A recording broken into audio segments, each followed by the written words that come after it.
This video contains content sponsored by John Wilson Blades and MK Blades. Opinions discussed in this video do not reflect the views of John Wilson or MK.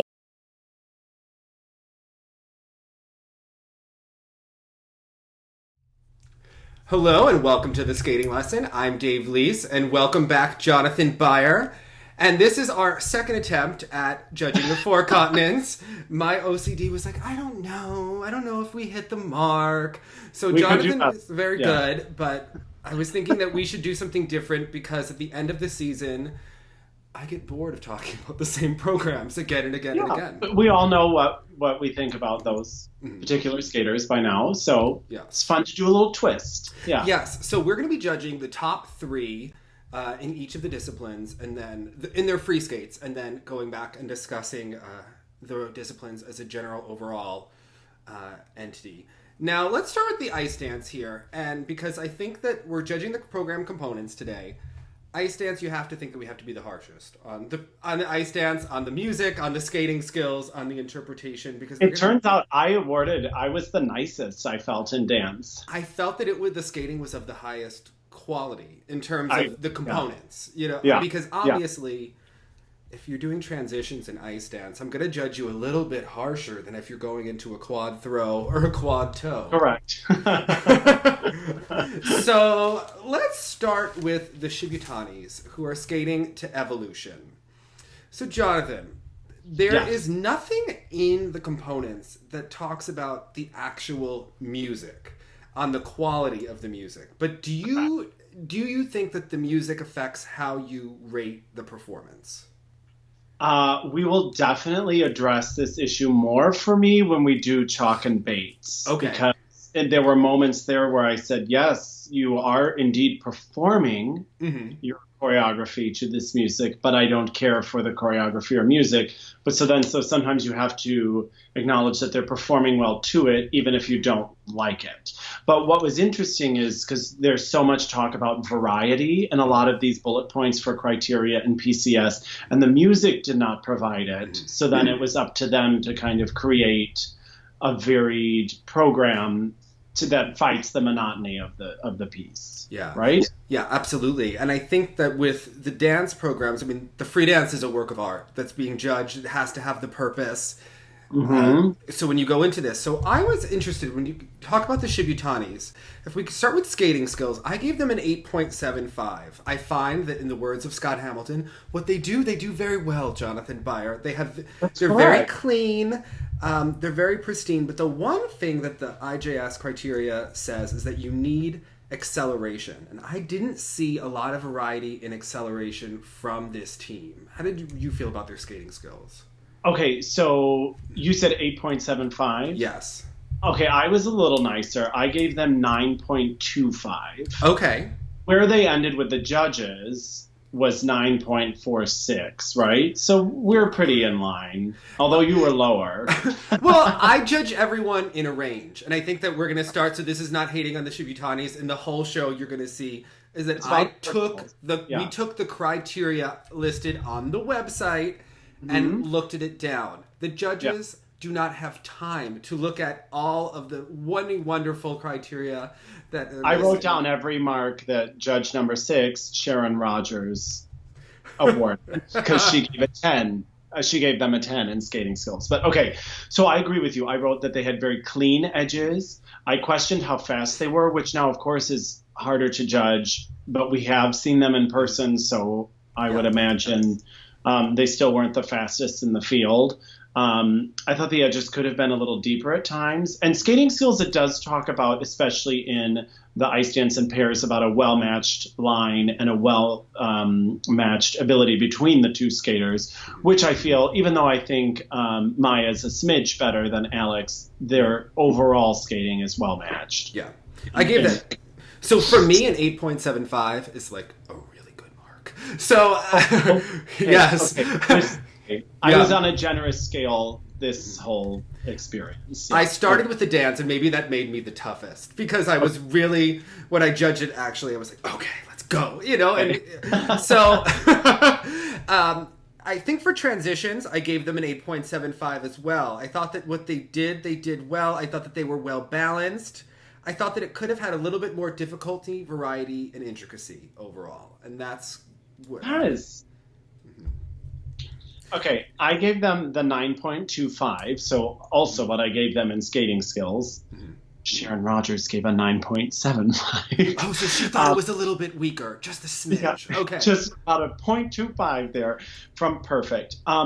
I thought that the positions were good, the holds were good, the holds that link together that they talk about, that it was very good. What I didn't see were necessarily the variety and levels as much as we saw from some of the other teams. Like the actual physical, like there was a lot of same plane. So this program, we're going to talk about this with the different skaters and their signature little Nathan Chen rodeo arms. The Shibutanis, I feel like the whole program, they're like this.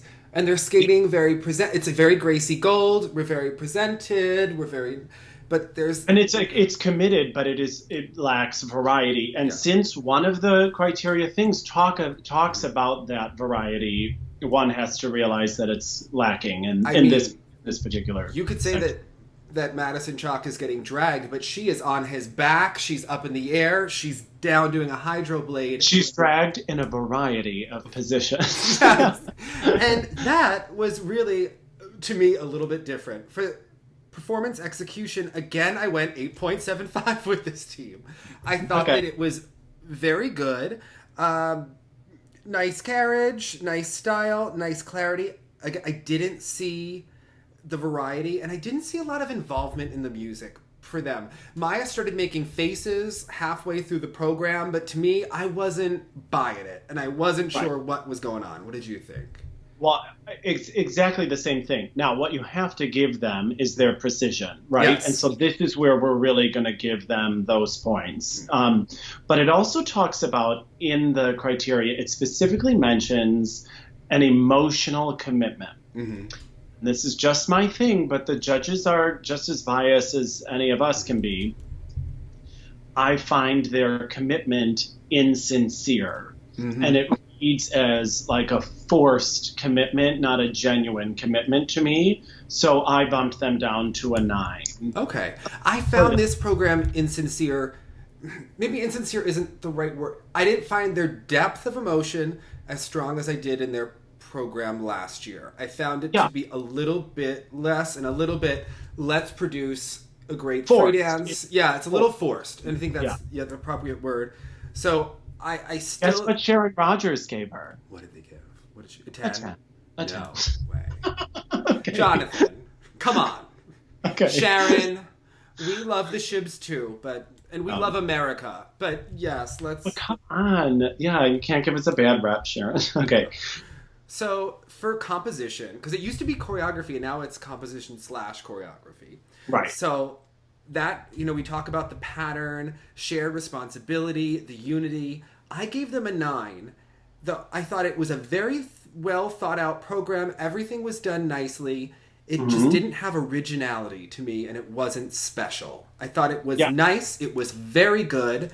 It was well executed. It was thought out, but I just thought, And when we're going to get into, Virtue and Moyer's program, I'm going to talk about why I gave them more marks for that. What did you give them for composition? Well, the thing is, there's a part specifically that talks in composition and choreography that says all parts are necessary to the whole of the piece. And I think they do, when we talk about certain programs where there's extra arm movements or token something that don't really fit, theirs does kind of fit the whole theme of what they're going for. It's just that theme, in my opinion, was a little at face value.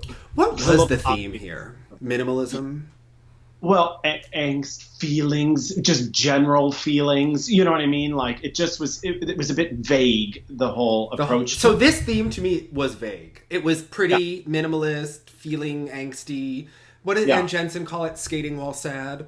It's a real thing. Without that specificity, it showed. So I gave them a 9.25. And then again for interpretation, I went 8.75 again. I felt like it's the depth of the edge. I didn't see a lot of changes in tempo.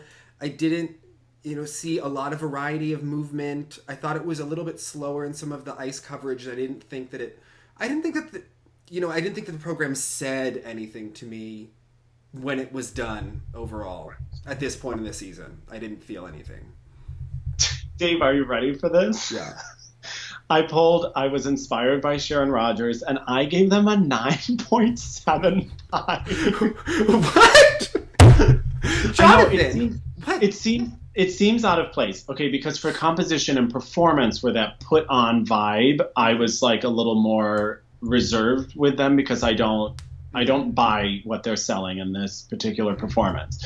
But when I was really listening to the music, albeit not as elevated of music as other people might choose. Is it from a car commercial? Oh my gosh. Well, I mean, the composer's real, but remember, this is what they tell people to listen to if they have trouble sleeping.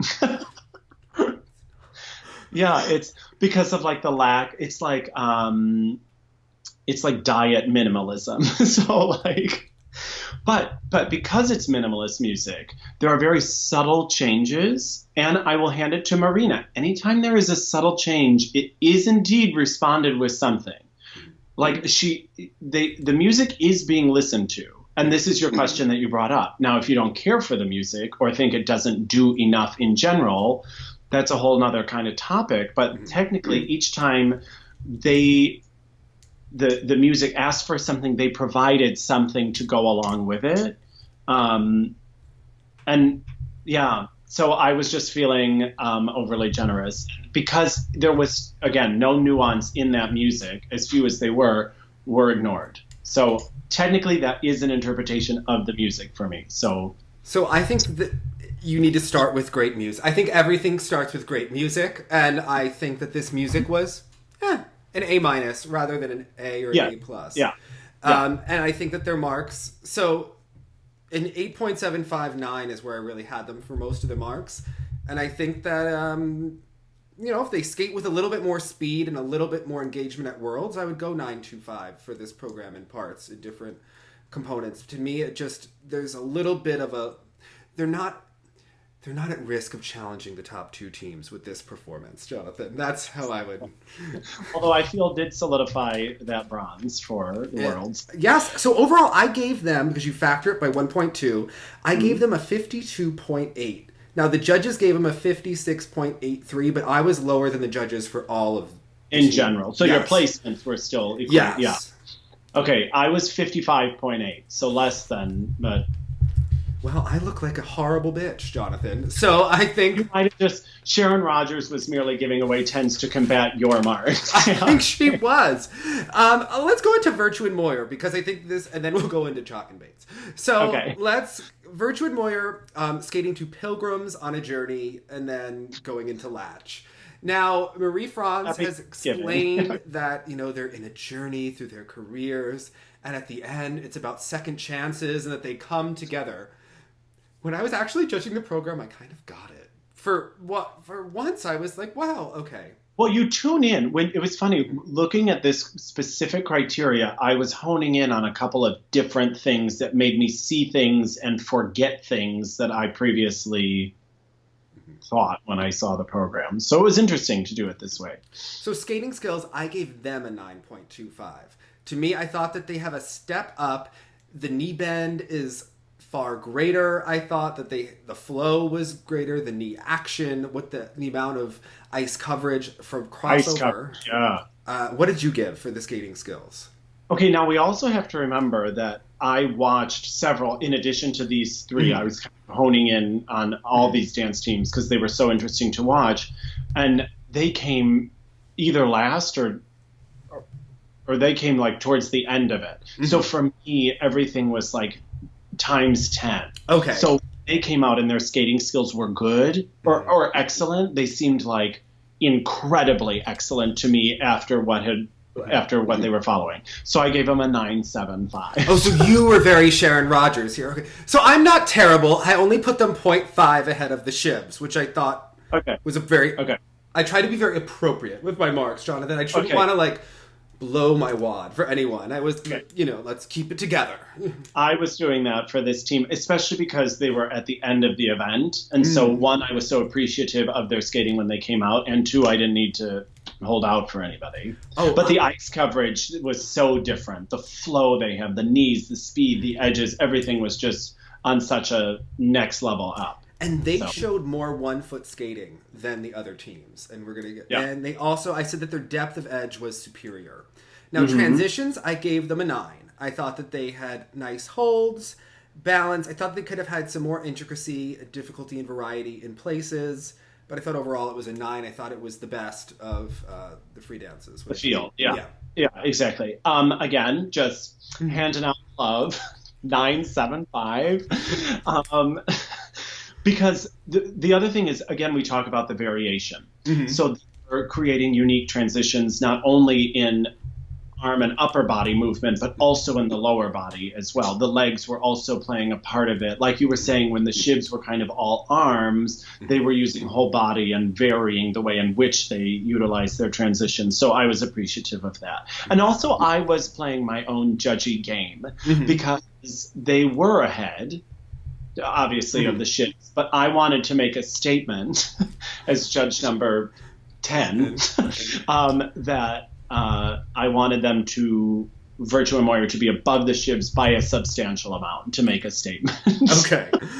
So performance execution, I had them at a 9. I would have had them higher, but there were some little bobbles in this program that I felt detracted from the overall wonderfulness. What did you feel there? He did have a trip, you know, but I'm going with judge number 3 and judge number 5 and awarding a 10. Because, again, it was hitting a lot of the exact criteria points that, like, the program could have defined some of them. For instance, like, they also talk about individual style being so important. So after something more generic, like the shibs, we talk about this in singing a lot. If you hear someone through a closed door and you like know immediately just from the timbre, like exactly who's singing, like someone like Barbra Streisand, like close your eyes, you don't need to see who it is, you know it's her. Yes. And there's probably some Paris program from Florida going around to it. But I'm saying, like, same thing in the Virtue and Moyer moment. Like, their style is so distinctly theirs right now. No one else does it quite like them, so I really appreciated that. Each move had contrast. Their carriage, it talks about carriage. Everything was from the core. It was so great. Each step had great quality. You're right. I should not have done the 10 because he did have the bobble, but it's all right. So what I found is that I think that my marks were more like if these programs were in like a lab, a skating lab, if you see them on, you know, I tried to be very objective, but when you're in, I think what we're going to find is that when you're in an arena, it's easy to get caught up in the emotion, in the crowd, and throw the high mark. And I watched each program twice. So to award the marks, and there's no way they're going through the 10 bullet points for each thing. You can't. Exactly. So, I was using buzzwords. Is what I found. Like, I was like, okay, in general, in this I need variety and I need speed. Okay, in this I need, you know, it was just a couple of buzzwords I kept looking for. So the composition, I thought, was just to die for in this program. I love that they start with the stationary lift, and then they do an homage to it at the end. I mean, did you notice how the program is bookended, Jonathan? I mean, because they're coming back together at the end with that stationary lift that they do at the very end. And I also love when they do the mirror skating, especially, and they do it on the diagonal. So the one thing about the composition is that you have to use the whole ice and do interesting things all over the ice. And this program is very well placed. I like how they do the twizzles right out of the dance spin, and I thought that was very exceptional. I think it's very well crafted, and I think that is really the strength of this program. What did you think? 10. 10, okay. I had a couple to give out, so I was like, woo, 10s for everybody. It also talks in the criteria about having moves that are motivated and purposeful, and every move came with purpose. There was a complete motivation for every single choreographic element, and whereas some people, it's like, I'm moving my arm because my choreographer told me to move my arm on this part, and so each thing was motivated, and it made it more meaningful. Now, having said that, I am also judging it based on the field here. Would I have given a 10 if the French were there and delivered? I don't know. Mm-hmm. It may be different, but in this, again, class of the field, I gave them a 10. Yeah, I'll be very interested to see how they perform against the French and how the judges. I think maybe for the Worlds we can go and pick performances and judge them. Perhaps we'll do something interesting like that. I think for interpretation, again, I went 9.5, which apparently is my 10 because that's I think the highest mark I gave. Maybe I gave one higher, but I thought it was effortless. I thought the expression was had finesse, the relationship between the two of them, the mood. I mean, can they just get married? I mean, Jonathan, I was so obsessed with them. And maybe I would have given 0.5 if he just trimmed his hair a bit. What did you think? Yes, I was going to say, I hope if they do get married, he has to trim the hair for the wedding pictures. Okay. What did you give them, Sharon? Well, if your 9.5 is a 10, my 10 is a 10, and I gave them a 10. So, because remember, there's that cheesy line that the ISU uses where it says, does the team create a feeling greater than the two of them? Absolutely.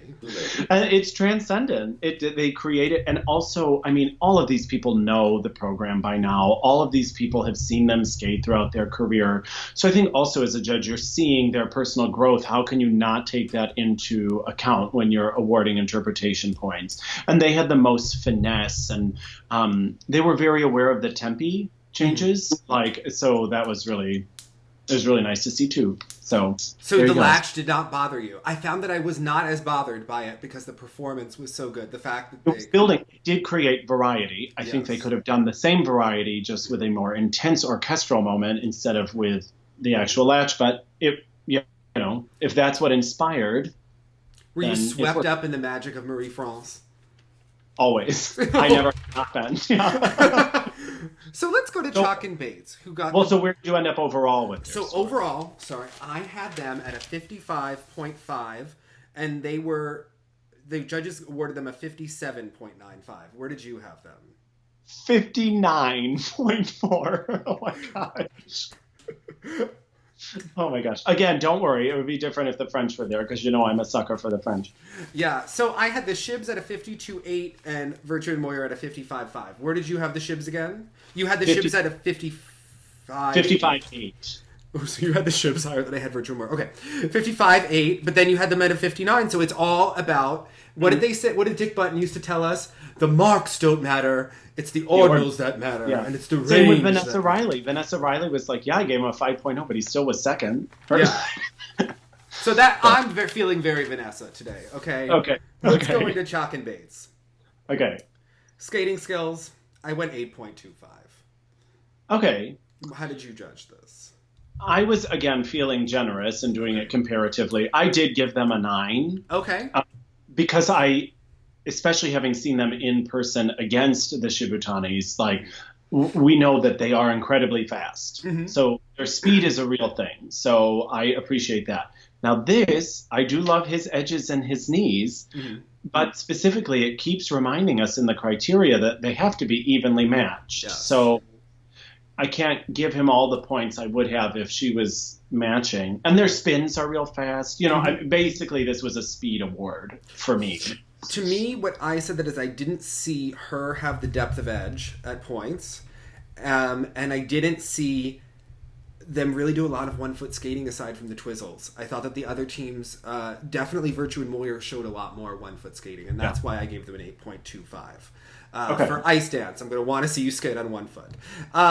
For transitions, I went 8.5 here with this team. I thought that I really liked that they did the curve lift right into the spin.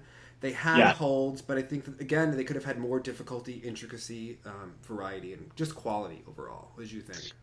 I gave them a 9 because I have the transitions. They're complex, but I wrote they're clunky. Yes. They're not aesthetically pleasing, especially into some of the lifts. It was just there's a weird trick you can do, I guess, before you do that. So they were including the transition, but it was so distracting from the big picture that I wasn't appreciating it like I might have otherwise. The other teams have a little bit more of a majestic quality to them, I find, when they skate.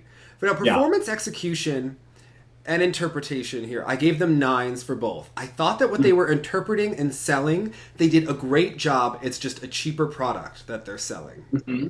But they're selling it. But they're selling it very, very well. So I thought that was how I came up with those marks. I actually gave them higher marks than the Shibutanis for interpretation. I thought that it was well executed. It had style. It had more contrast, and they projected to the audience. I don't think they have the same carriage though that the other teams have. What did you give them for performance execution?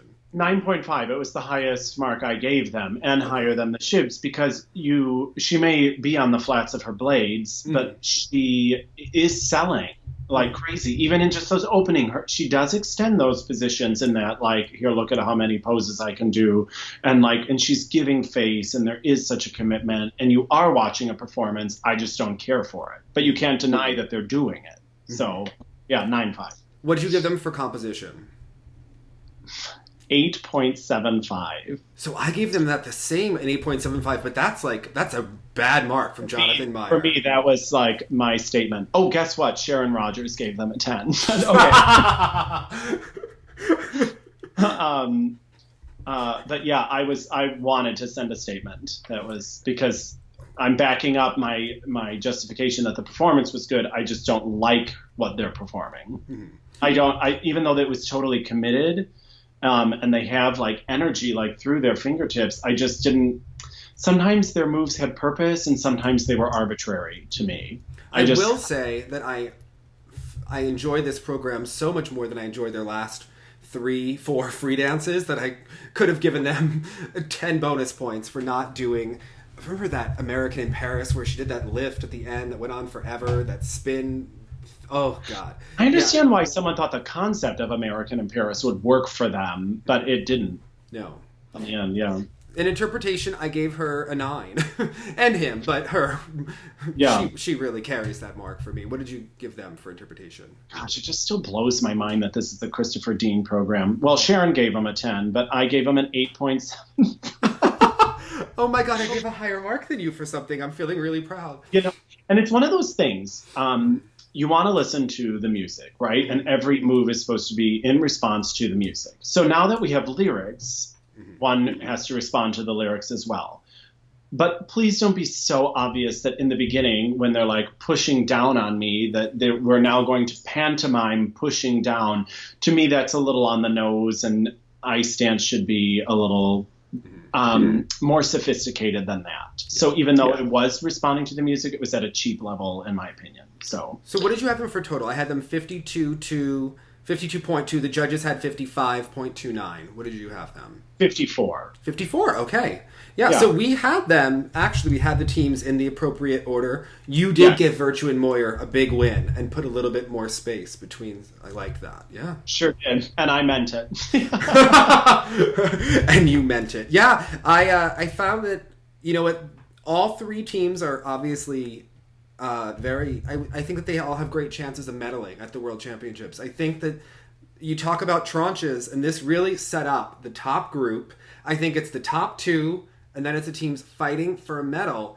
And I think right now it's the Shibutanis, Chock and Bates, and then the Russians, the Italians, and I don't know after that. It becomes really murky who's fighting for the medal. I think the Shibs if the Shibs skate well in both programs, I expect them to get the bronze medal at Worlds. What are you thinking?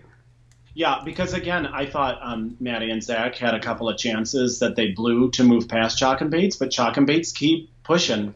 And so I appreciate their valiant effort and fight to stay at least number 2, Yeah, what did you think? Because to me, Hubble and Donahue, it's strange to me that I think we all saw their free dance this year and thought that it's reminiscent of their short dance last year. That's the program. Yeah.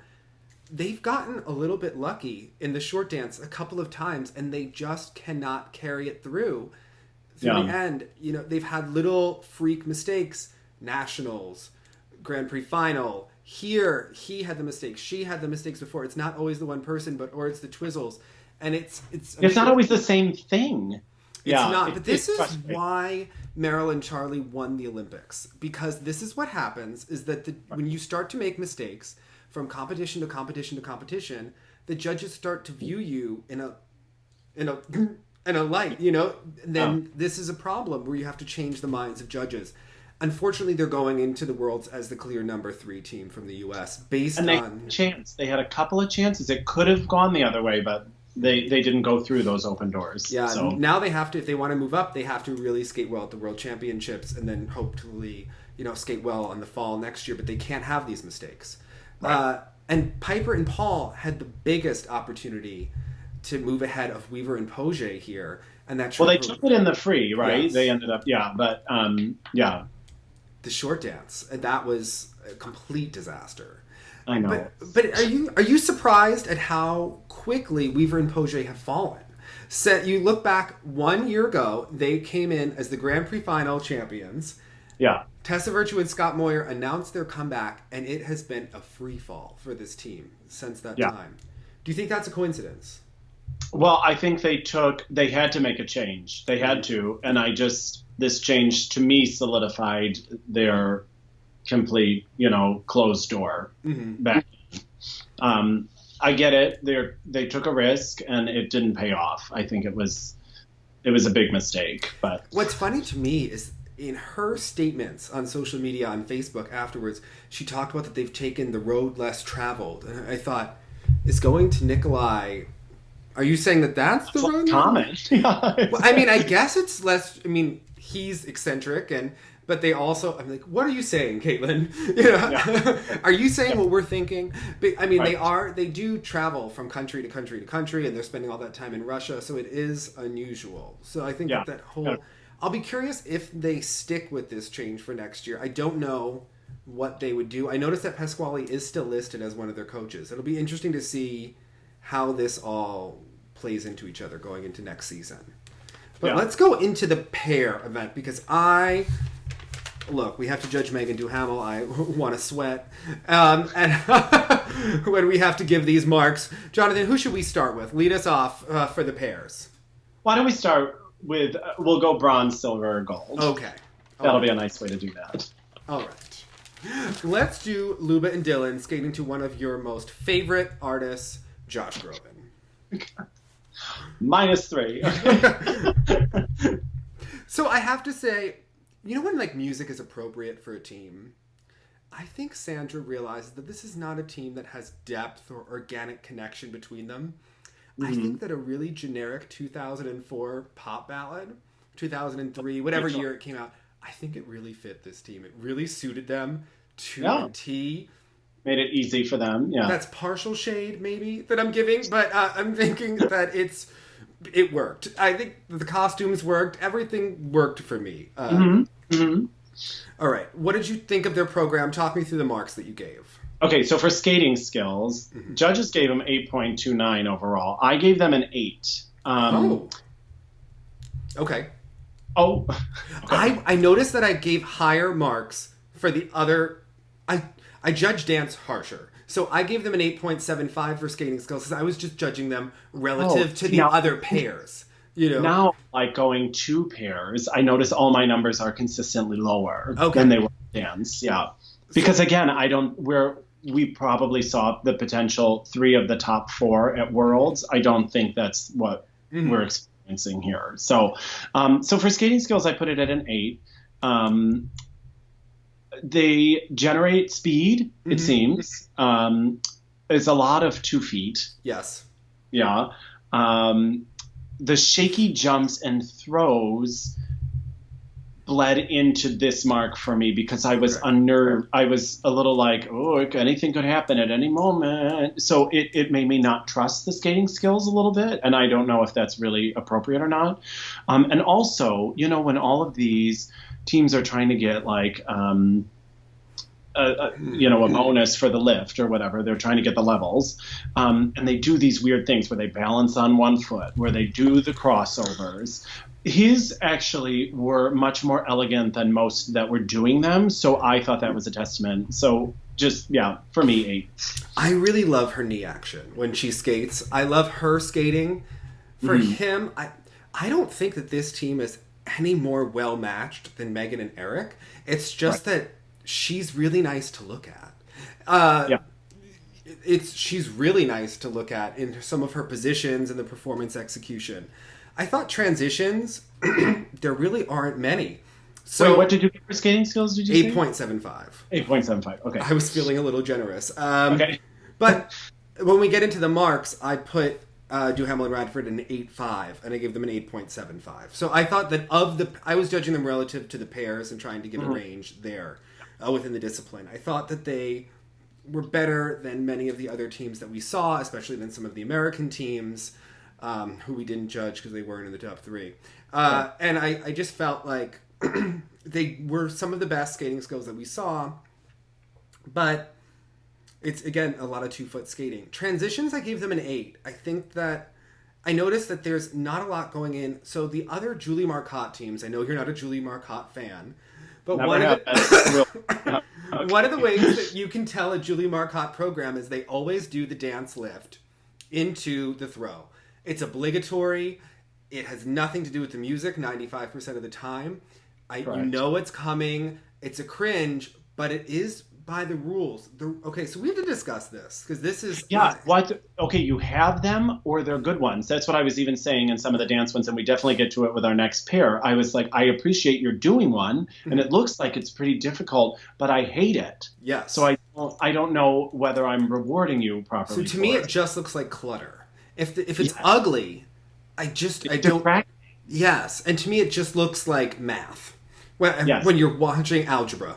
I think... Well, because everything here it's supposed to be as inspired by the music, as dictated to the music, as translated from the music. And to me, when you're doing a clunky transition in like a rest of music, like it doesn't make any sense. It's inspired by nothing other than the points. Yeah. So I liked their entry into that spiral though. Here, yes. I really like that. Well, because she does a spiral and he does. Yeah, I mean, it's fantastic. Why, between both jumping passes, are the hands behind the back? Especially when they can't do the jump to begin with. Although this was the closest. It was a miracle here. I mean, I really would have awarded. Yeah, but I was like, maybe don't do that. Like, especially because it looked it didn't look comfortable, and they did it both. Before both jumping passes, it didn't make sense. And an arm behind the back isn't technically a transition because a transition is supposed to be from the blade, but the judges are obviously awarding that for transitions. I see. Because it's different.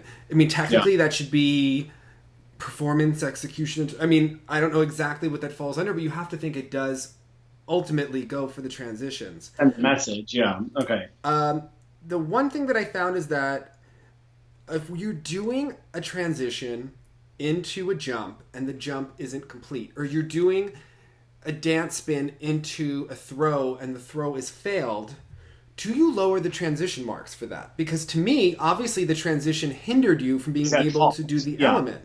So, this comes up with Jason Brown a bit, remember, and all those things. They would give him these impossible but impressive transitions, but if they're at the cost of the jump, I don't know. Well, but see, and this is also a thing when you have Frank Carroll on, and he was saying, I think this was about Chanflation at the time, and he was like, how can you give someone a good performance thing if there was a fall? Yes. But it's also like, how many times can one be penalized for a fall?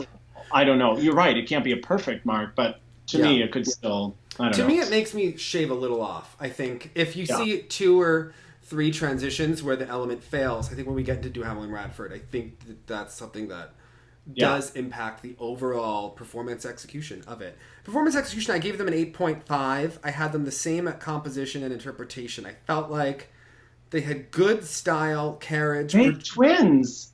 I did 8.5 for all of those things, Yes, too. I mean, it was very good. There wasn't a lot of depth to it. I mean, it's Josh Groban. I said that the music doesn't have style or variety to it, so the program really doesn't either. It doesn't. It was very much the same. That was the con. But for the performance, it also talks about, like when we were talking about Virtue and Moyer, individual style.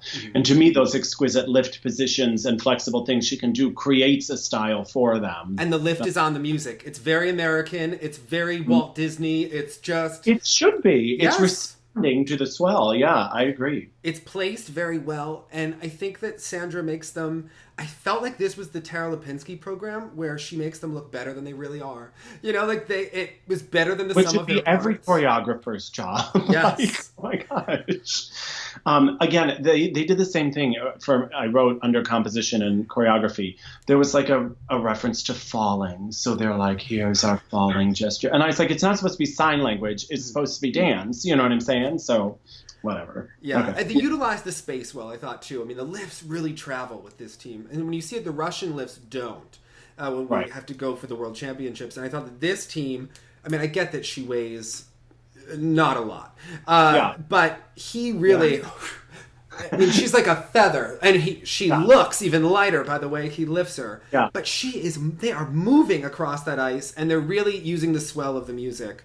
So, yes, overall... And that uses that bullet point where it says the technique of the program has to match the mood of the program. Yeah. And those lifts especially, they were refined and they were thoughtful.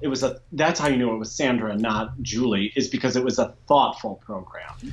It was like, Oprah, you get a car, and you get a car, and you get a 67.6 from me. What did you give them? 66.4. We are very, very close. Yes. Okay. So let's go to the silver medalists, Duhamel and Radford. All right. This was not a good performance by them. Interesting. There was a lot of chatter in the kiss and cry. They've had a really rough season. And I think at this point, I was thinking, why are you here? There is no benefit. I know that you guys like to compete.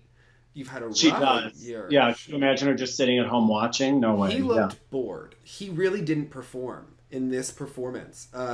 He apparently admitted that later. I think he was just, they didn't seem excited to be at Four Continents. And this made me think that this is why Ashley skips this event. I think at this point in they're often in Asia as well, and everyone was saying not only were the flights there brutal, but then apparently the travel one must do within Korea to get from any nearby airport to the venue is a very tricky and exhausting ordeal. So yeah, to me this looks like why you skip Four Continents. Especially, I don't think it did them any favors to lose to Sui and Han by that much, because I think that it sets a real tone in the judge's mind. I don't know if they're going to be able to... How could it not? Yeah. When you look at the difference that the judges award them for components, you wonder if that's in the back of all of the judges' minds going into the program. So we're going to talk about music. I think this team, they tried to actually be more sophisticated. And when I saw this program in training, when you don't have the adrenaline, I thought that it worked a little better. I also hate her costume. I think it just looks it looks like they're trying very hard with this. And you should try, but this program seems exceptionally forced to me. Yeah. Mm-hmm. And there are some good things compositionally, and then some things that I just cannot stand in this program. So... break it down. Okay. Skating skills, I said 8.5. They have good speed compared to the other teams. They have decently deep edges. They have decent unison, but they don't match the lines. But they do skate relatively in time with one another. It's just there are stylistic things that will not work for this team ever, and that goes more into performance execution. What did you give them for? Also 8.5, which is judges gave them. I mean, the speed, obviously, a lot of 2-foot skating. Yeah. But they're getting some ice coverage. And I actually wrote, there were a couple shaky edge moments for me that stuck out. Okay.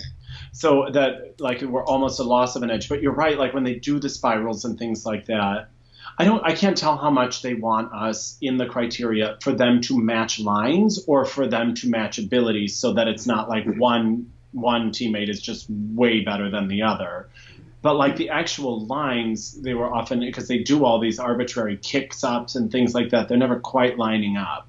So it's very interesting to me that she was coached by Lee Barkell, who Gabby Daleman was also coached by, and they have some of the same bad habits that distract me from and detract me from loving them aesthetically. Yeah. I really like her athletically, but I think, the spiral is to the side, it's not back. Even when she does a spiral, it doesn't hit that nice line because it's to the side. Right. And you just see things, and his spiral goes back. So the leg line, his is straight, hers is like that. Right. And that just kind of detracts from the overall why you wouldn't match them together. This program, to me, emphasizes what they don't do well. I think that they need that rock team, because this team has a lot of power in person. They need, to me... Don't fight it. Embrace it. And just go there. The accordion, to me, works against them here the whole time. It just really works against them. It feels really off. Transitions, I went 8.25. So their transitions are better than they were when they were doing the toes, because that little bit of a change going into the sows is better. But you Much better. still, I mean, they do a full length before the Lutzes. Now, Sui and Han actually do a length and a half of crossovers into their triple toes. It's a full length of the ice into the throw quad sow. They do dance lifts, but they do a dance lift into the throw Lutz, and the throw Lutz is a mess. I just wrote that ugly cartwheel before the throw Lutz. I'm sorry that that's mean, and it's clearly what they've been told to do. However, it is not dictated by anything in the music. You listen, you see such a move like that, turn off the sound, you see a move like that. Now go back and assume there's going to be a big musical moment there, and there's just nothing, and all of a sudden she's like hurtling in a cartwheel thing and then into the Lutz, and it's completely out of the blue. It has nothing to do with anything. They're transitions for the sake of transitions, so I don't know how to judge them, so I gave them an 8. So there's a term for this in gymnastics, because in gymnastics there's always a code of points, and you'll see they always find the easiest way to get bonus points. And it used to be that you would do a front flip into like a wolf jump, and that would get you with a 10th of bonus. So then everyone in the world did it, and then the next 4 years it's worth nothing. And then and the Romanian team always did like 10,000 of them. Like they did like 4 of them per routine. Well, why wouldn't you? Yeah, exactly. Yeah. And it was like the easiest way to get the points, and it's called code whoring. I find that Julie Marcotte dance lift into the throw to be exceptionally code whory. Especially when it's not aesthetically done well, and when it's a full cartwheel.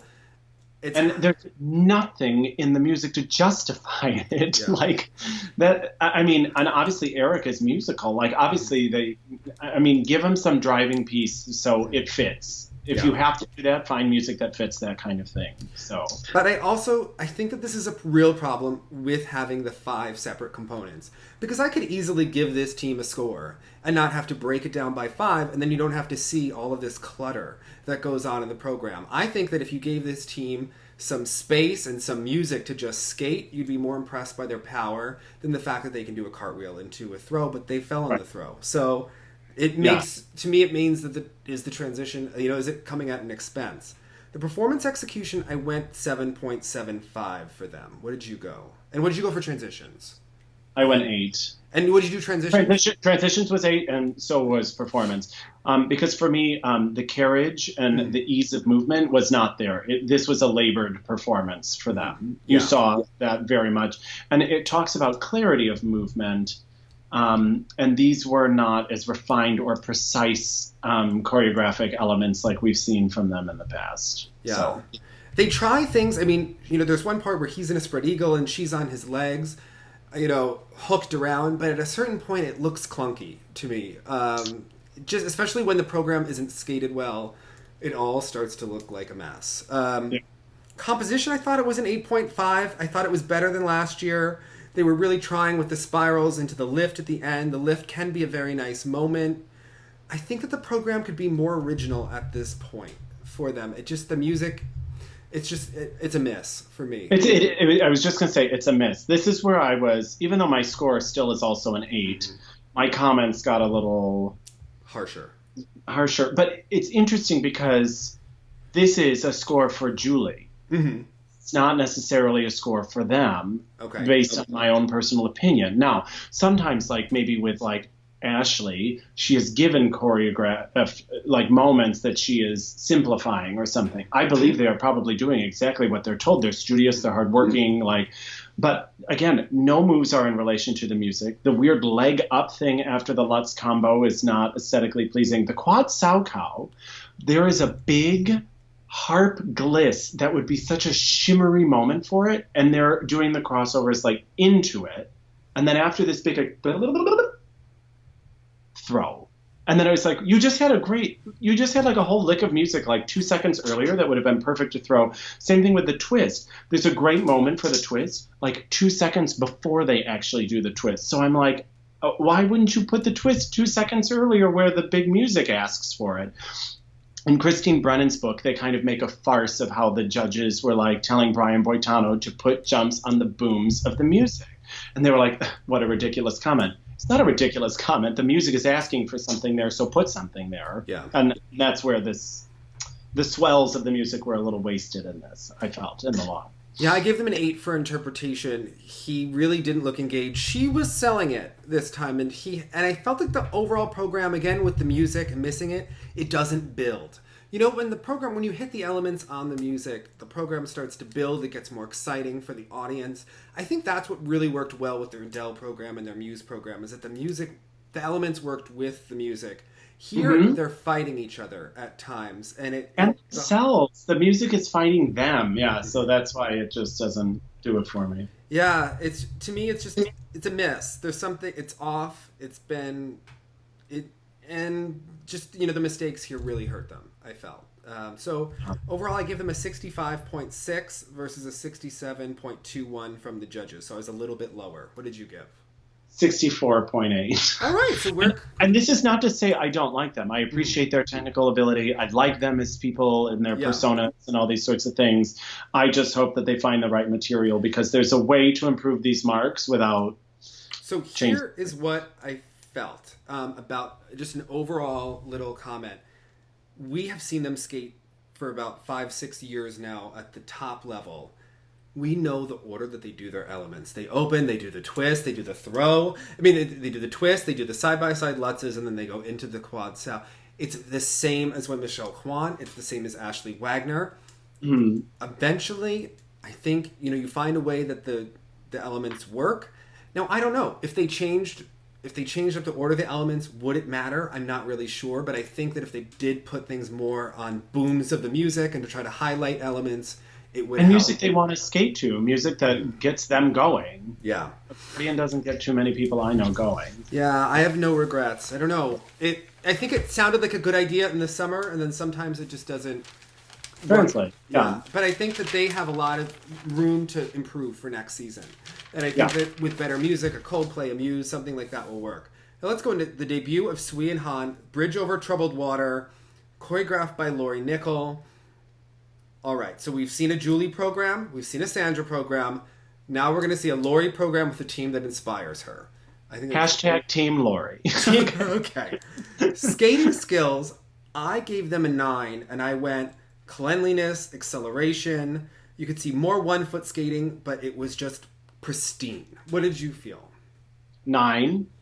I put the pretty knees, the speed, they fill out the ice, and they were creating arcs and shapes. Remember when Sandra Bezic was on that questionable Radiolab podcast about Surya Bonali, and they were making fun of her because she was talking about arcs and edges and shapes? Like this epitomized that to me. So I was really following Sandra when she was talking there. I was like, yes. Yes, I was like, that's exactly right. And then, of course, whatever. The reason it wasn't higher for me was because the program does contain quite a bit of crossover situations there. So that was the reason I would have been happy to have bumped it up had there not been so many crossovers. So what's interesting is that when you mark down what they're doing, they do crossovers, 3 turns crossovers for a sheet and a half of ice when they go into the triple toes.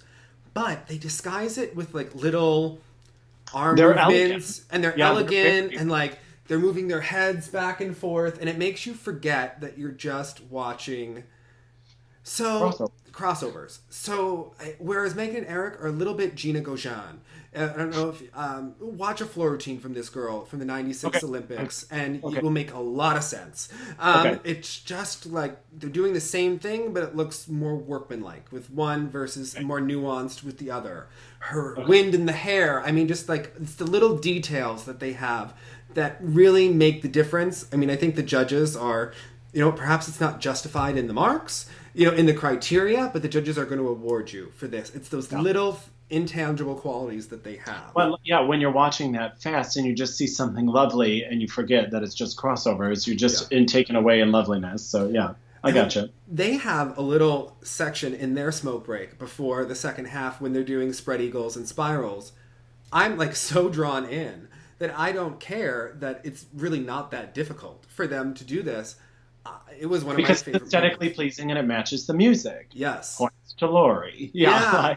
And I felt like that really made a difference here. I think that, this criteria is great, but there's no possible way for the judges to use all of it as they're judging, and they're going to go by aesthetics. I think that you have to kind of award that. I thought that there was just originality here overall. Transitions, I gave them an 8.5. I believe that's the same I gave for Duhamel and Radford. I feel just strongly that, but the marks that I gave higher here were performance, execution, composition, and interpretation. I went 9, 9, 2, 5, 9. I just thought that there was purpose, there was nuance, there was just, it came from the music. What did you feel? Yeah. Transitions, I gave a 9. Mm-hmm. And when we're talking about the features and the lift and stuff, he does the leg up balance thing, but it looks nice. So it's different than everyone else's. The performance, I gave 9.5 because I thought it was exquisite. The clarity of movement was perfect. Nothing extra, just clean and beautiful. Composition, 9.75. I think this is like defining work for Lori, her work with them. And like you say, on that spread eagle, she hugs him. And I melt, and I give you all the points. What we haven't talked about yet is one of the things is phrasing, and they're creating big moments. They're creating sentences, musical sentences, not short little words. And in the interpretation, 9.75 because it's intimate, the relationship with each other, it's effortless, it's nuanced, all the points. Yeah, I think that if he projects more and performs more, and if they skate this cleanly at the World Championships...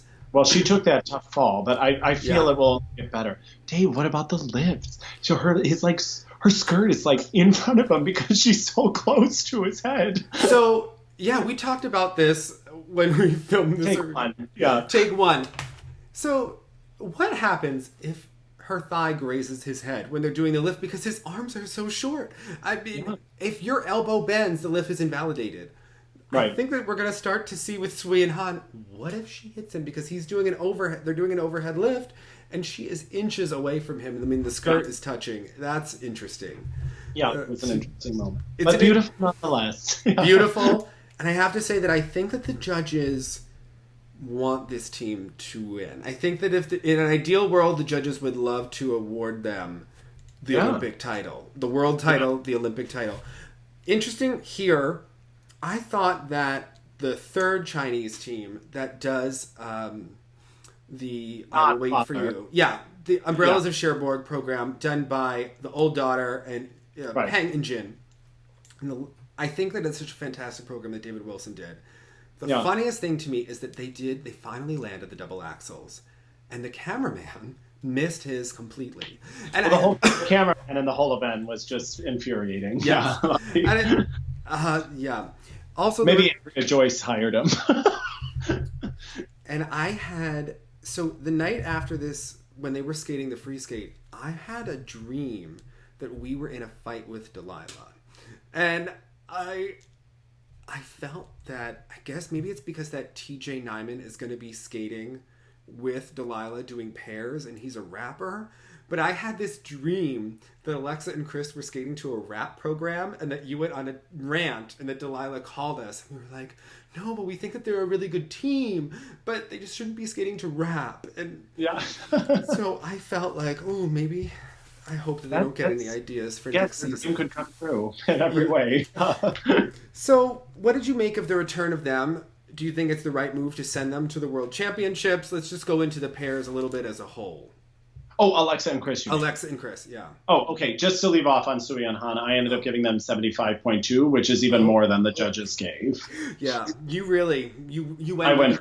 Yes, Sharon. I went 71.6, but that was very high for me. The judges went 73.83, but that was like me giving them all of the points. That was, I think they were scored about in range to Virtue and Moyer from me, so that shows you how much I liked them. Yeah. Same kind of buffer between 2 and 1. Okay. Alexa and Chris.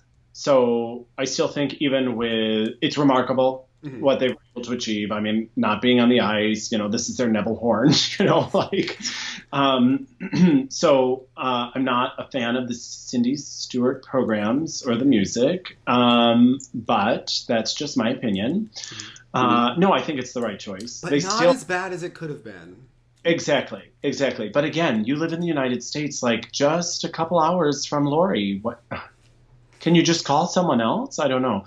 But I think it's the right move to have Worlds. They still look like the most They did move away from Julie, who we know you can't stand her program. They worked with her before. So I think them doing something different, and they do have a lot of chemistry, and the programs do emphasize that. Yeah. I think that, again, that lift looks spectacular. They do look like the strongest American team. I think that... Yeah. And I think that without them, seeing how the teams were judged here, we could be at risk for losing 2 spots for the Olympics if they weren't going. Yeah. I mean, a bad day for the American pair teams, and they could really drop without this team going to the championships. Because Kane and Leduc, as much promise as they've shown, I think we saw that with some of the mistakes and some of the levels here, they're not quite competitive There's much yet. work to, yeah. As we wouldn't expect them to be after a first year. But they have promised to really improve in the offseason and be quite competitive, moving forward. As far as Kirsten Moortowers and Michael, I know that they wanted it badly. They had something to prove here. It was a miss. Going after the harder elements, popping at the other competition, falling here. Unfortunately, there's a lot of gray. I see them for surpassing Julie and Charlie. I think it's hard. It's something's not working. And I didn't expect it to work when they got together. And we've seen moments where in the short, the judges don't respond to them, though, and they don't give them the components. And she had a real confidence and a strength with Dylan, and they just projected like oomph when they skated, and she doesn't have that with Michael. It's not in the same way. And Julie gives them this kind of... to know she's not maybe pushing the same product she was before. And they also have this like laid back kind of country rock thing going on, and it's like a little bit like Sam Goody-ish. And to me, it's just not working. For something, it's a little... something is not quite right in their program selection and everything, and now she needs a stronger partner. I think it may still work out for them though, because Julie and Charlie seem to have all these setbacks. Yeah. So for all we know, they'll still end up on some team somewhere for Worlds or Olympics. But I don't. If everyone's healthy, I don't see that happening. Yeah. So. I do think that going forward, the Chinese, I think, could have 2 medalists by the Olympics. I think whatever they figured out, the fact that Peng landed the jumps here was so promising for me that I'm wondering if this new partnership is really giving her more confidence. Yeah. I appreciated them so much more than the other team, I have to say. I really responded well to them. There's a joy. There's a joy to their skating. Where it's a little with the father situation, like maybe it's just a little more of an obligation, or Yeah, I think that new team to me is a little forced, but they are more technically capable, but forced. Let's move on to the men, because this is where I found my biggest disparity in my marks versus the judges. Dave, just wait. I'm like off by like so many points. I'm nervous, and I put this third in the show for a reason, in case certain people are going to tune out before we do this. So, who should we start with, Jonathan? Let's start with Yuzuru Hanyu. Let's do Hanyu. Yeah. All right, because Hanyu is the Olympic champion. He's been a world champion, and he certainly gets the marks from the judges. Now, he sure does. What is this program called again? Hope and Glory, Hope and Faith and Love. Scoring. Okay.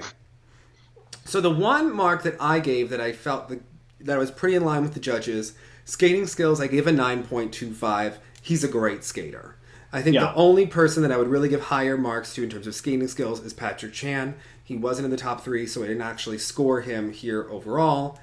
But to me, Hanyu, one of the best. I thought he displayed very good skating skills here and did a good job overall. Had deep edges. Yeah. I gave it a 9 because I felt like the edges were getting more shallow by the end of the program. He petered out a lot. He did peter out. Yeah. That is. So I was like, we'll talk with the ladies. I was like, he is a superior skater, I think, to someone like Nathan Chen. So 9.925. We're pretty in range there. Here's the kicker mark for me. Try me. Transitions, because this is a really complicated mark when they start doing 4 or 5 quads, because there are no transitions. So I gave a blanket 8 here, because I felt like he tries to do steps, he throws in stuff at the end, and I tried to take into account what he's actually doing, but the fact is that there are no transitions here. And But like we say, as everyone is trying all these difficult jumps, everyone has to leave out those transitions. So the mark still kind of has a way of being fair among everyone. It's not like he's the only one not doing transitions before, like a quad loop. I gave a same mark, I believe, to Nathan and Shoba here. I gave a blanket 8 because I felt there's nothing going on. It's a full length of crossovers and some 3 turns into a loop, then into the quad sow. Now, what did you give for transitions? 825. I wrote they don't seem difficult or intricate, which are criteria, because they couldn't be. No variety. It was a lot of arms. Yes. So, yeah. Now, here's where I start to really differ, because here's where the judges just start giving Sharon Rogers marks to him. And I felt... Well, it wasn't that crazy. I started to feel very differently from the judges. So, he skates with his chin down quite a bit throughout this program. Which means no projection. No projection. And they talk about energy emanating from you. Sometimes he does have that energy for me. This season, I find both of his programs are a miss. I think he's a laugh when he's trying to do Prince. I think that it looks like a bad Halloween costume program. He's better than that. That's what, I mean, it doesn't click correctly. And that lavender costume is not doing him any favors. Oh, that's why I'm wearing my purple, because everyone was wearing purple in the short. Okay. Looks down a lot of 2-foot skating. I give it an 8.5. I thought it was okay. It was okay. He has some energy, but it's not a lot. It's not enough for me. Because the judges ended at 9.54, and I gave it much lower. I gave it a 9. Okay. Because I said it lacks contrast, because it's just kind of the music and also just the vibe is a monotonous, like, generic loveliness. Some of the moves lacked clarity. And in singing, sometimes my teacher will talk about if I sing a note and the sound, she'll be like, it was like the sound is white. Yeah. It's like, it's just like and we need more color. And that's what I felt. It was like kind of just like a white colored performance instead of full of nuances and different colors. So the composition I felt was exceptionally flat here. And I gave this an 8.25. It was... Wow. I really did not enjoy this program. I don't think that it has anything special to it. I think it's probably one of his weakest free programs. And I think some of it is, I really think the music is white or gray or just... Yeah, just generic loveliness, like kind of that doesn't do anything. Just generic. I don't even say lovely. I think lovely is a strong word. It's existent, you know. I always say lovely with a wink, like, oh, she's lovely. Yeah.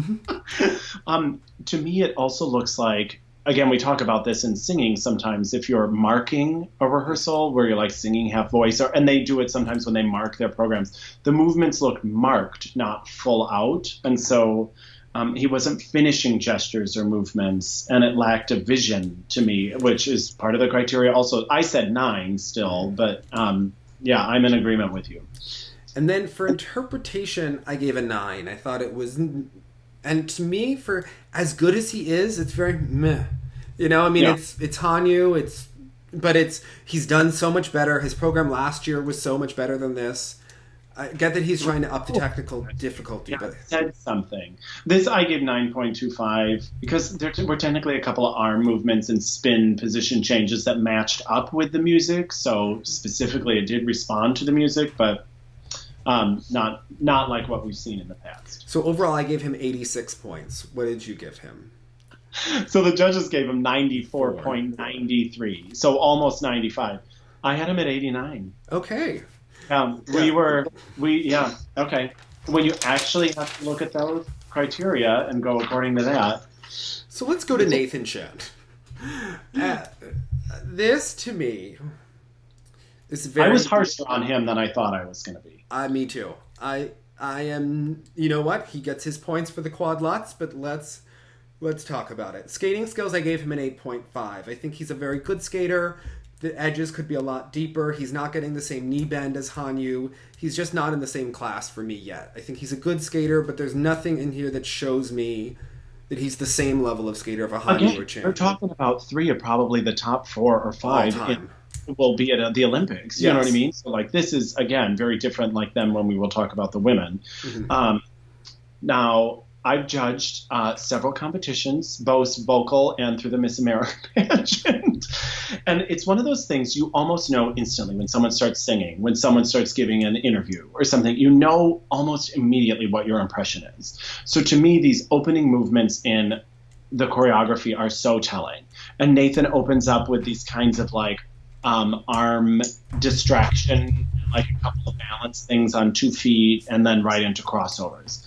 So right away, my skating skills score kind of goes down from just my initial impression in those opening 10 seconds. So I said 8.75. Okay. Transitions, I gave him an 8, which is the same I gave for Hanyu. I mean, it was a full length of crossovers before all of his movements. He did throw in a spiral at times for one of them. He has some spread eagles at the end in, choreographic sequence. But overall, to me, there's just a lot of nothing. Performance execution, I gave him an 8 as well. I feel that he looks down, he does not have energy at times, and he looks winded. And I also felt he doesn't have the same posture that Hanyu has. Even when Hanyu is looking down, his back is a little bit more engaged. I think that with Nathan, it's just a little bit more maturity that I think I'll have with a little bit more confidence in about a year. I think he's already improved a lot because I think that he was in the 7s earlier this season. And I think that he's carrying himself better, and I think that it improves. I think the short program is better than the free. I agree. I think that this music is, first of all, I hate this music for skating. In general, I think that it's too big for a single skater. You think it's heavy. It is heavy music. It's very heavy. The costume is heavy. He's doing a lot. It's weighing him down, I think. Because he's actually, for as big as or as impressive as his jumping is, there's a lightness to it, actually. So that does match. But I do feel like he's listening to the music. Yes. So that helps that. And it's an intellectual approach. It's not an emotional one. So I'm aware he's hearing it, but he's just not feeling it, maybe. And the steps, like he has those steps at the end. That's when you want that, like Michelle Kwan Tosca, like. Now, like, how could you give that after 5 quads? But he does try.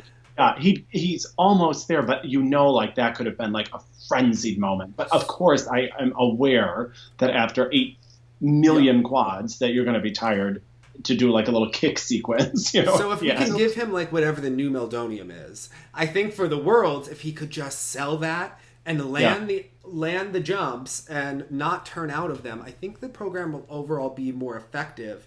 Based on some of the jump landings. I went 8 for performance execution, 8.25 for composition, 8.5 for interpretation.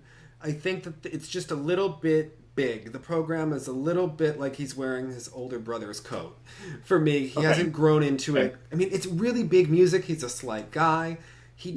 When Patrick Chan does something, he moves an arm and a back, and you have to give those appropriate marks for him. Yeah, what did you think about the program? So 8.25 for transitions. Okay. I gave 8.75 for performance because there is something about the excitement of those jumps and the energy he creates. Composition, 8.75 because again, there's no concept. Oh gosh, you know what else I hate? Is everyone does this like hands like thing or this one or he goes like that too. Yes. Everyone, it's like a choreographer's like last ditch effort to like be like emotional, and it seemed a little forced. He has pretty fingers. Yeah, look closely at the fingers; they're pretty. And in the interpretation of the music, Marina knows music. She hears something and she responds to it with movement. 8.75. All right. So, I give him an 82.5 overall. And not horrible. These are not Max Aaron marks, but I think there's room for growth. If he wants to. I gave 86.5, but we were both lower than the judges. The judges gave him 8.86. Yeah. Well, the judges were on Sharon Rogers, whatever she was having. But I might have been on something a little bit for the next when you see about how I judge. But I really loved Shoma Uno's skate, and when I mapped it out and I talked about what I loved about it so much, skating skills, I thought he was a 9. I thought he's a shade, not quite the level of skater of Yuzuru Hanyu, but I think he's getting really close. What did you give him for skating skills? You're going to laugh like at every moment. Okay, first of all, I wrote on here, oh my gosh, Annette Putsch was the technical controller. Did you realize that? No. I was like, oh my gosh, because I had to look up. I was in alignment with one particular judge, especially on Shoma, so I went to the thing to see who was who for the men's, and then when I saw Annette Butch's name, I was like, oh my gosh. Okay, skating skills, I gave him a 9.5. All right. I gave it higher than Hanyu. Because it was effortless. The edges were deep. You did a lot of 1 foot skating, I thought. The knee bend is so impressive. Fabulous. Yeah. And unlike Hanyu, never petered out with the commitment to the skating skills. Transitions, again, I give him an 8. I mean, look, he's doing all quads, too. There's a lot of nothingness going on at the beginning, but it's so pretty. What did you? I gave 9. I mean, no profound note there. But. All right, so let's get into the meat of the program. Yes. Performance execution, I gave an 8.75, and the things that I really felt lack are, again, those landing positions, the turning out of all of the jumps. It doesn't give the same level of projection, but I think his carriage is great, and I think that he does project overall here. I think that it was really strong. Yeah. We were watching a dance performance, so the projection was all about it. I gave him a 9.5. All right. Because they were precise moves, they were sharp moves, all completely indicated by the music and all with energy, like from the tips of his toes to the tips of the fingertips. And he, again, they talk about individuality, total individual, total, only Shoma does it like that, all the point. So he carried a tango throughout the entire program. Even when he's doing quads, he keeps up that intensity and the drama and the emotion that's required. And I felt like this music, it was perfectly appropriate for him. It wasn't too big for him. It wasn't too small for him. It was just skated 1,000%. I thought it had an interesting pattern. I thought he had original movements. The ice coverage was fantastic. I loved the Besmianova squat into the end. I loved it. Into the headless spin. I gave it a 9 for composition and a 9.5 for interpretation. I thought he had expression. I thought he had finesse, dynamics. I thought the style. I thought overall it was just fantastic. If he skated it cleanly, I would have gone 10s. What did you think? So 9.75 for composition, because he doesn't have to pace his performance. And that you saw everyone else do that and then perform afterwards or perform at certain points. He didn't have to worry about it. They were perfectly threaded moves from one to another, these dance elements. Interpretation of the music. 10. Because it was exquisite relation to the music. It was subtle. It was varied. There was style, matched the music. His hand subtleties, total awareness of what was happening. So, well, he got a 9.5. That's a 10 for me here. That was the highest mark that I gave. So, loved it. But so overall, I had him at an 88.5. I had Hanyu at an 86, and I had Nathan Chen at 82.5. How did you feel? So I had Nathan Chen at 86.5. I had Hanyu at 89, and I had Shoma Uno at 95.5. Don't care. Don't care. All right. I think overall, talking about the men as a whole, Patrick Chan, to me, I would give him such high components. He's got to land the jumps at this point. The quad sow has not happened with, I don't know why he doesn't do both quad toes off the top. I mean, they have to figure out the way for him to land these jumps. If he can just land 3 quads, the marks that he will get, that I would give him in components, would be so much higher than Nathan Chen's that he really would have a legitimate shot of at least medaling here. Of passing him, yeah, exactly. Yeah, but he's got to go clean, and it's proving harder than... And when he's giving these interviews and these articles by Beverly Smith about how, well, at least he'll be able to rock climb later in life, I just don't understand. Yeah, it was unnecessary to knock everyone else in order to make yourself feel better about your lack of quads. Yeah, that was a strange one. Because they're doing it with quality. These aren't about Boyan Jin, bless his heart, is trying, but with his I feel violated when he sprays his web at the end of the short. But these Hanyu, Shoma, Nathan's getting better. These people are not just jumping; they are doing it with quality. So get off the high horse and land your quads, because we like you and we like your beautiful your PCS. We want to give you the points. We want to see you in the final group, but You're making it hard. Yeah. And I think for Jason Brown going forward, he's got to be clean at Worlds. If you can't do the quad toe, just go clean, be healthy, and just skate clean. But I feel like that's the story of his life. Is the plan is to go easy but clean, but he is not going clean. So then now we just have easy with errors. Well, so he was injured here. I don't know why he would skate here if he Yeah. is injured. I don't understand. I mean, he's training in Palm Springs for a couple of days. I mean, he's been working with Frank. You've seen it on Instagram. I think he just has to get healthy for Worlds. He's got to go clean.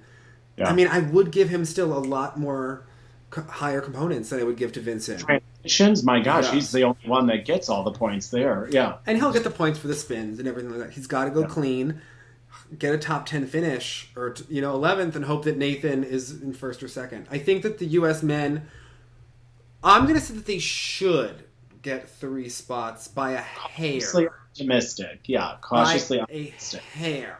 They missed it by a hair last year. I think they'll get it by a hair this year. Yeah. But after watching the ladies here, I am really not sure what is going to happen with the U.S. ladies, because this was a particularly weak field based on how they performed.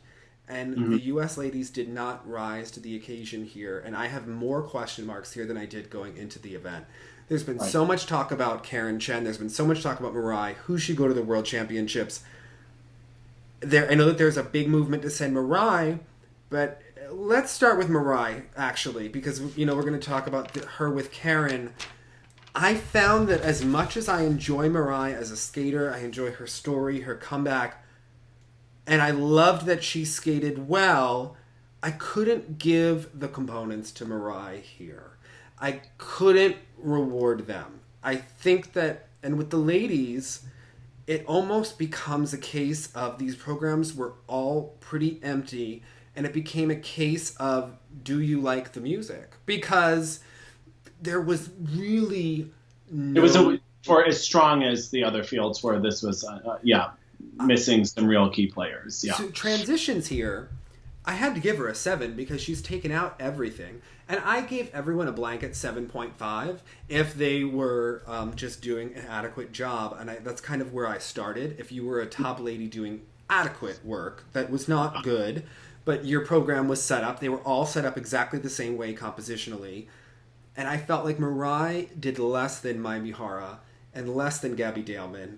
And I gave her a 7. I thought it was glaringly weak here for transitions. Yeah. I gave her a 7, and under transitions I wrote none.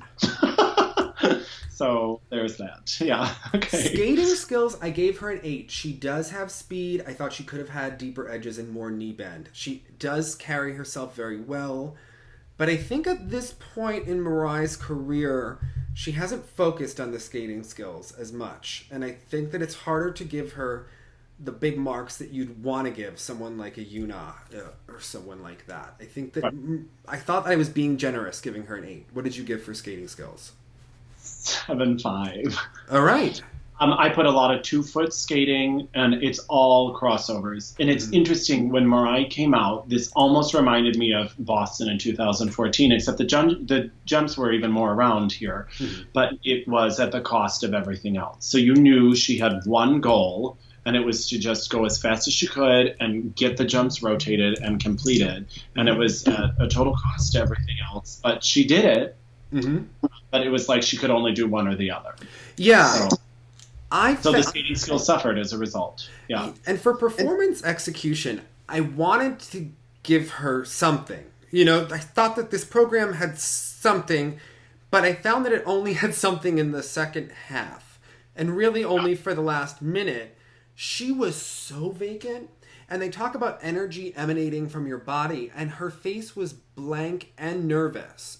Not just focused, but nervously focused for the first half. And I felt like, Mirai, I want to give you more points than I really can justify here in good conscience. I gave her a 7.75. I had an 8. I crossed it out and went 7.75 because of how vacant she was in the first half. I get that you're focused. This has been a particular problem with her in a free skate now for 5 or 6 years, that while she has a lovely girl, She's fantastic in exhibitions. You can see some really nice qualities. To me, what she actually did on the ice, I felt was not great in terms of the performance. What did you think? So same kind of thing. I gave her an 8. Mm-hmm. And I did see the focus. There was a commitment. It just wasn't artistic or aesthetic one. And this kind of crying, or what is it? Skating while sad. Yeah. Like innish kind of thing. It doesn't radiate because it's for herself. This whole like, oh, it's for Mariah because the story and Mariah, but we want it. So where fans, I think, will say that this performance was fabulous, and I think that for her it was in a nostalgic way. As a judge... Well, because she achieved the jumps. These were the most successful jumps. No minus GOEs on any of them. I'm sure Priscilla Gilman will be using adjectives up the wazoo for this, but in the actual mark, based on what she did on the ice to the music for the first 3 minutes, I said 7.75. Compositionally, I said it was an 8. I think that there was mood to this that she expressed, but because it's only, and I love the spiral sequence at the end. I wrote the exact same thing. I wrote it was magic. But the lack of transitions and everything before it doesn't allow you. I mean, come on, do some transitions. I mean, I get if that Tom is training you well, but at this point, 3 years with him, I want to see you have some program here now that we know that you could be capable of. And the thing about it is when she lets it go at the end, and it was such a climax, and it was such a moment, and she's doing all this stuff, then you're even more angry at what was in the first half because you were like, oh, you were literally just holding out on us. Yeah. You actually can do all of these things, and you chose not to until the end, until you were done focusing on jumps. Yeah, so I gave her a 7.75 for interpretation. I said that I gave her a 7 for the first half and an 8.5 for the second. I averaged it out. I thought that, what to do at that point. Yeah. What did you give her? 8 for interpretation, 8 for composition. So overall, I was a 61.6 for Mariah. 61.6. Boom. Bingo! Yes. All right, let's go into Mae Mihara. Mae Mihara, this to me is the definition of a blending into the wallpaper generic performance in the seafoam. Mind you, it's seafoam green wallpaper. Yes. All right, Jonathan, this program to me, I'm just going to read off my marks at this point. Yeah. And if you disagree or want to go into skating skills, I said an 8. She's got good knee bend, good speed, not a lot of 1-foot skating going on. Transition, 7.5. I wrote adequate. Performance execution, I've said 7.75. She doesn't have any projection here. I mean, she's a nice body lines-ish. It's just pleasant. Composition, 7.5. I wrote adequate. To me, it's a senior lady performance. It was completely forgettable. I could have no issue keeping her off of a world team. While it's nice, she, again, still looks like, to me, the random girl from Japan who randomly did well at the random Neville Horn Senior B Trophy. I just felt like this was such an... There was nothing about this performance. And to me, interpretation, I said 7.25. I just felt like it gave me nothing. The music gave me nothing. I didn't feel any mood from this. I thought it was junior-ish in terms of the little girl aspect. To me, it was a dud. What did you think? Yeah, and she seems sweet. I'm sure she's lovely. But again, it's a very forgettable situation. Skating skills, 7.5. Great knees, but a lot of 2 feet. And she almost lost her balance in the spiral. Yes. And actually balance, they even talk about balance specifically. Transition, 7.0. I thought I wrote Irish, and then I looked closer. It says juniorish. Okay. And labored. Some of the transitions that she did attempt looked very difficult for her to do, even though they weren't. The performance, 7.5. It was vague. The carriage seemed young. Seemed like a young skater. But the composition, 7.25. Again, there was approximate meaningless arm movements. Not individual, totally forgettable. This is so mean. Interpretation of the music. She did match the tempi changes. I guess we'll give her and Yuka that. So 7.5. But I scored her considerably lower than the judges did. Of the medalists, she was my lowest PCS at 58. I gave her a 60.8. I was the lowest, as well, the top 3 as well. I didn't find anything to reward here. I didn't. I think that she's pleasant. Yeah, yeah. She's not offensive. She's just forgettable. Yeah. Yeah. And as much as I didn't want to award Gabby Daleman points, for as much as I don't like her lines, I did give her the highest marks here, and I felt very generous with her. And I feel that Gabby paid for an expensive program and better music that suited her better than the other girls. I thought that Rhapsody in Blue has a power to it. She's a power skater. She's very much of the floor and vault worker. If she were a gymnast, there's not a ton of finesse here, but she's very bam. And as much as I don't care for her aesthetically, I felt that the skating skills, she had more speed, more one-foot skating, and I had to give more marks in the transitions for her than a lot of the other girls. I thought that, there were real steps. She did steps showing in both directions into a back spiral, into a double axel that didn't, and it was a throwaway jump, something she's only getting a couple of points for.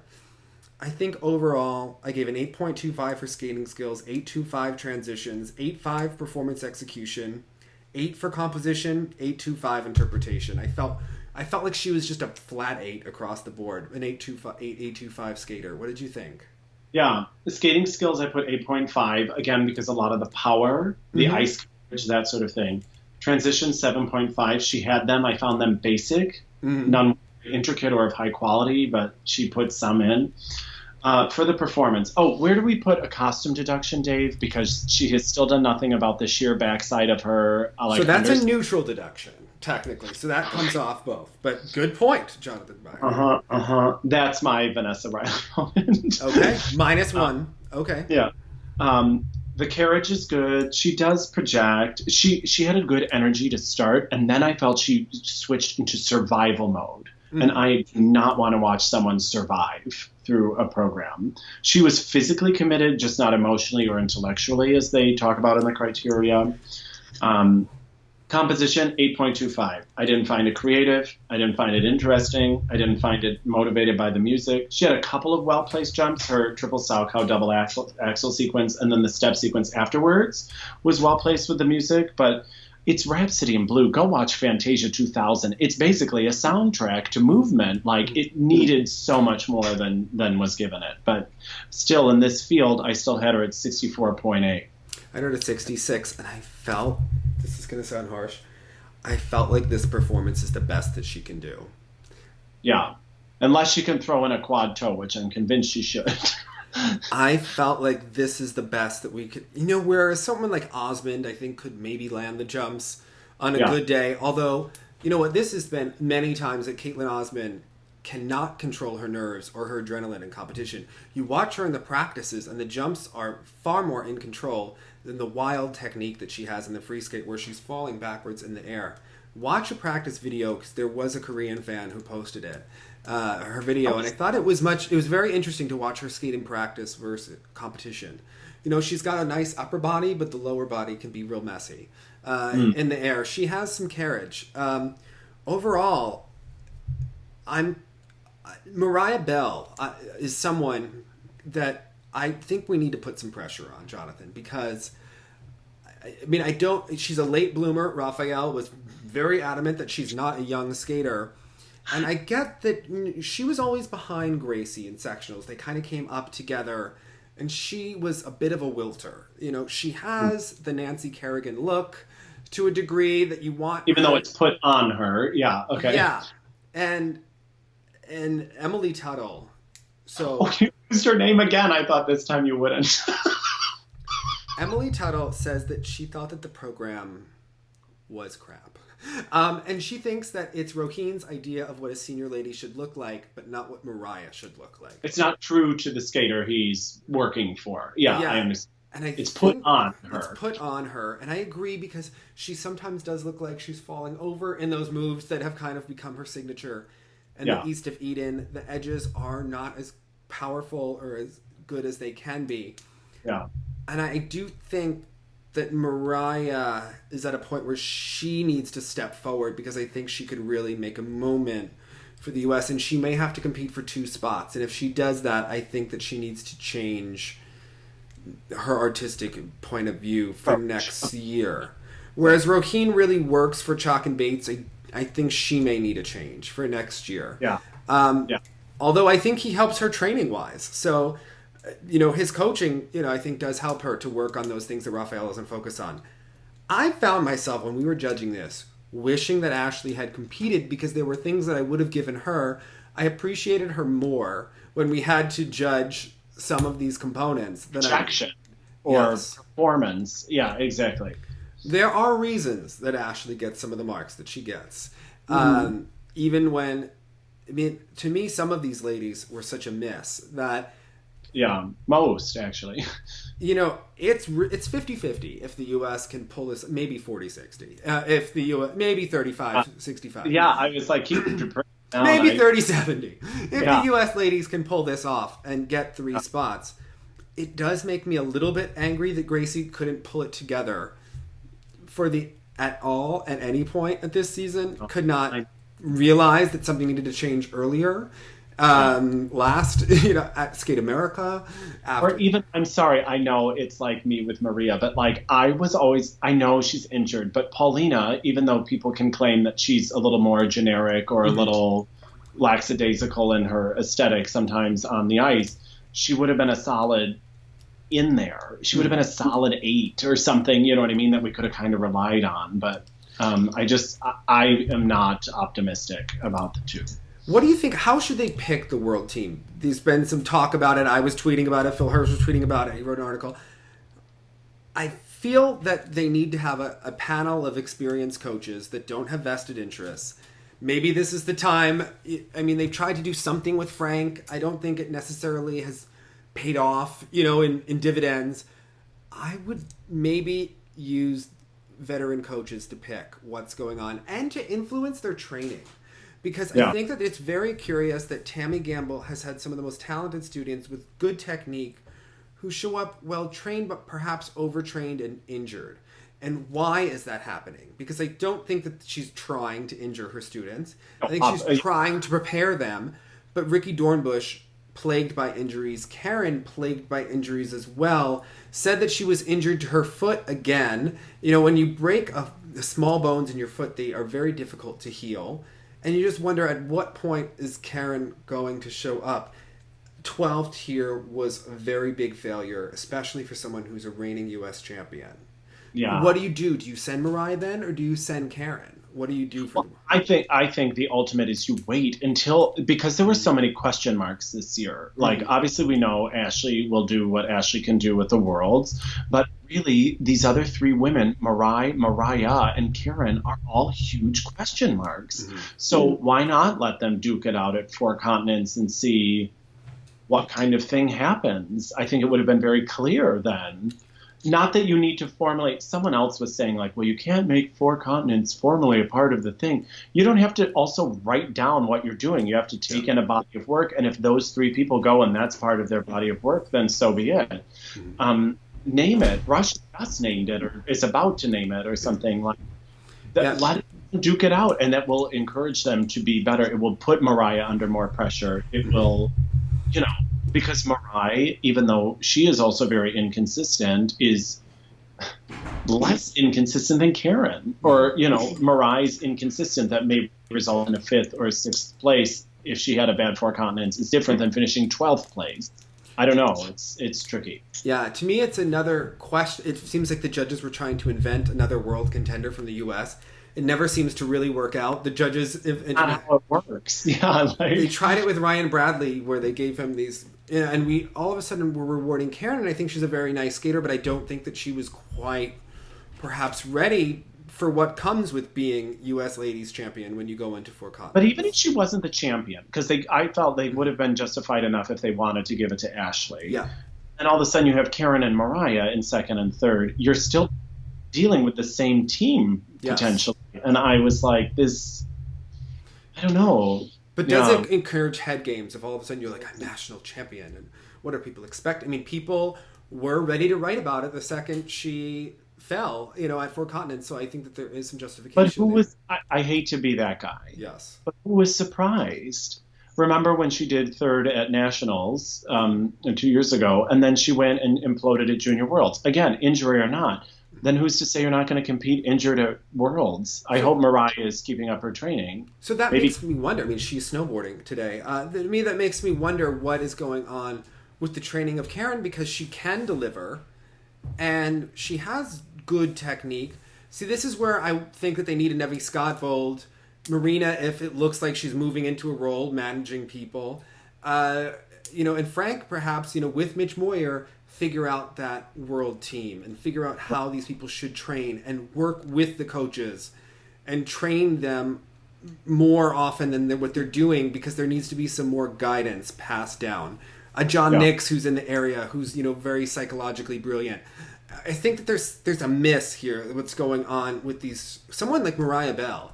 I would almost make her warm up, make her skate a short program, and if it's not clean, kick her off the ice for the day. Make her then a little bit nervous about the upcoming World Championships. Simulated pressure, absolutely. You have to do something to me, because she is a long program skater. But I have a very big fear that what's going to happen to Mariah Bell is she's going to be in the third to last group after the short program. Going into the free skate in the third to last group will absolutely kill. It'll kill her components if she is before that ice make. If you're before the Zamboni, you're not getting any marks. The judges have completely forgotten about you, unfortunately, when you get to the later two groups, and that's not going to hurt. That's not going to help her career down the line either, to be in that position. Yeah. Agreed. Well, if you have this much pressure at 4 continents, what are you going to feel like when you're at Worlds potentially trying to save 3 spots? Yeah. It's only going to be greater of a pressure there. And unfortunately, these girls have to know that everyone is white-knuckling the 3-spot phenomenon that's going on. They have to be aware of it. I think that if we're talking about it, people are talking about it in the rink, they're certainly hearing about it, and that doesn't help things either when they move forward, so it becomes a domino effect. I think at this point there's so much juju going on that the U.S. ladies aren't going to do it, that they're not going to do it, because no one thinks that they can, and they start thinking. I mean, I'm not confident at this point. So, well, it'll be interesting, but we have many more things to discuss. Next week, we'll be discussing the Asian Games. Jonathan Byer, I think you're ready to judge Dennis Tan. Could you feel it? He at the university games, it said he was still coaching with Frank Carroll. I was like, oh, did someone tell Frank? Oh, dear. Well, what would you say was your MK moment of the week? Of all of the programs that you judged and saw here, what was your MK moment for the 4 Continents Championships? It doesn't necessarily match my highest scores of when I awarded 1,000 points to Virtue and Moyer. It's Sui and Han. Sui and Han, okay. Both programs. The Blues, the Bridge Over Troubled Waters, I'm just glad they're back, and it's just like exactly what I want to see. I have to agree with you. I think that their skating here elevated the event and elevated the pair event going into the World Championships, and it excited me for that discipline more than what we've seen so far. I think that they've really been sorely missed. I think that there's been a real absence for them on the world stage. So, as always, we want to know, what did you mark these teams? And were you more in line with the judges, with Jonathan, with me? Did you give all of your points to Shoma Uno? So, as always, we want to remind you that please pick music that goes with you. Put elements on the big crashes and the crescendos in the music. Hold an edge and look sexy. Bye, guys.